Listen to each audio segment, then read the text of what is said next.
Bonjour à tous, c'est Nico pour un nouvel épisode de la chambre de Nico. Aujourd'hui, on va s'occuper d'un MacBook que j'ai récupéré, que j'ai échangé, voilà, j'ai troqué. Enfin, j'en ai troqué deux en fait. Mais d'abord, on va commencer par le A1342. J'ai aussi un MacBook Alu de 2008, les premiers Unibody. Et on va s'occuper de celui-ci d'abord. Alors lui, il a un problème de trackpad. Le clic, vous l'entendez, mais il ne clique pas. Donc on va essayer de dépanner pourquoi le clic ne se fait pas. Enfin, physiquement on l'entend cliquer, mais pourquoi il ne fonctionne pas. Et à part ça, lui, il fonctionne. Donc voilà, il faut juste réparer ce petit problème de clic. Et bien écoutez, je vais commencer à démonter la machine et on se retrouve juste après. Donc voilà, j'ai démonté le trackpad de la machine, je l'ai retiré, je vais regarder le clic. Pourtant physiquement on l'entend cliquer. Mais faut que je regarde pourquoi il ne fonctionne pas. Donc je vais analyser ça de suite. Donc là j'essaie de vous montrer le clic. Si j'appuie. Oh.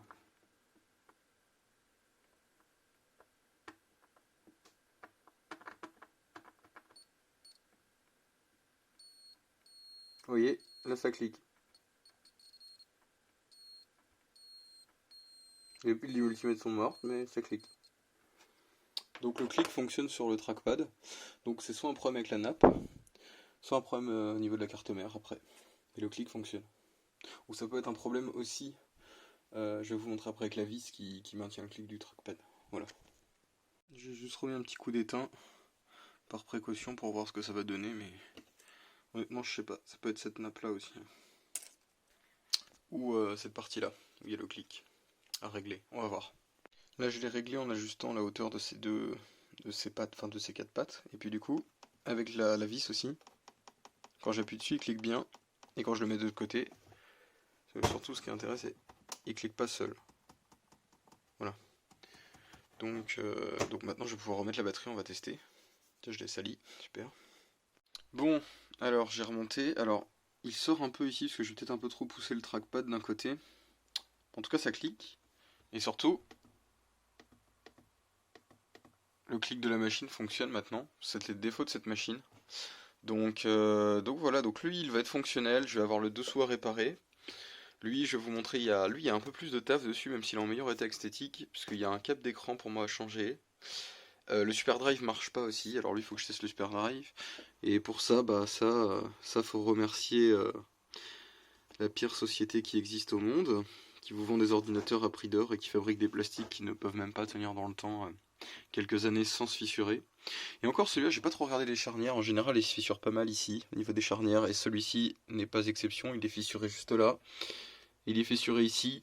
Cela dit, c'est pas trop grave. Et par contre, il n'est pas cassé au niveau des ports, ce qui est souvent le cas. Il y a juste le Kensington là. Peut-être qu'il était utilisé avec le port Kensington. Par contre, la fissure, faudrait que je vois si je peux faire quelque chose pour l'arrêter parce qu'elle va continuer de grandir. De toute façon, là, elle est presque à la touche FN, donc ça ira pas plus loin après. Mais je vais voir si je peux faire quelque chose pour ça.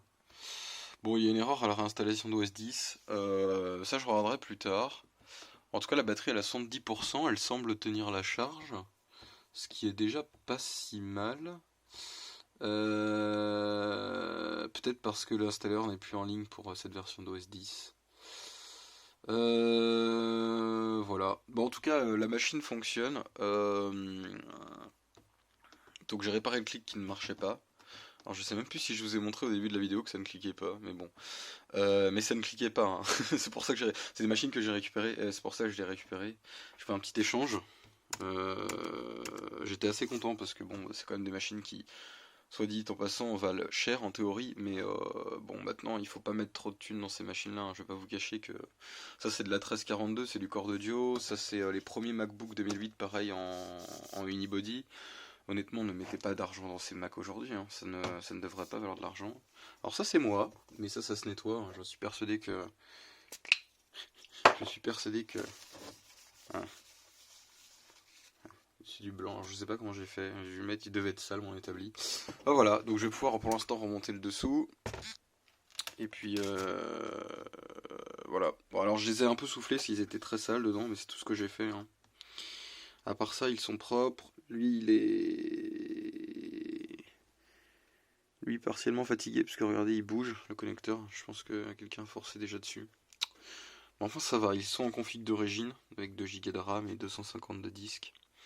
parce que la pingrerie de chez Apple c'était 2 Go de RAM en 2009, alors que tout le monde avait déjà 4 Go. Enfin bon. Cela dit, la carte mère a encore le mérite de fonctionner. Ces A1342 en général, ils fonctionnent plutôt bien. Par contre, le dessous est complètement décollé, donc je vous montrerai aussi ce qu'on peut faire pour ça, parce que ça, c'est la maladie de ces ordi. Je mets pas 30 € dans un couvercle, dans une machine comme ça, c'est hors de question. Enfin, voilà. Mais donc, le clic s'est réparé. C'est un gros problème sur tous les trackpads nouvelle génération sur les Mac. Et puis, du coup, ben voilà, c'est un souci. Mais ça, c'est réparé pour l'instant. Donc, je vous dis à la prochaine pour une nouvelle vidéo.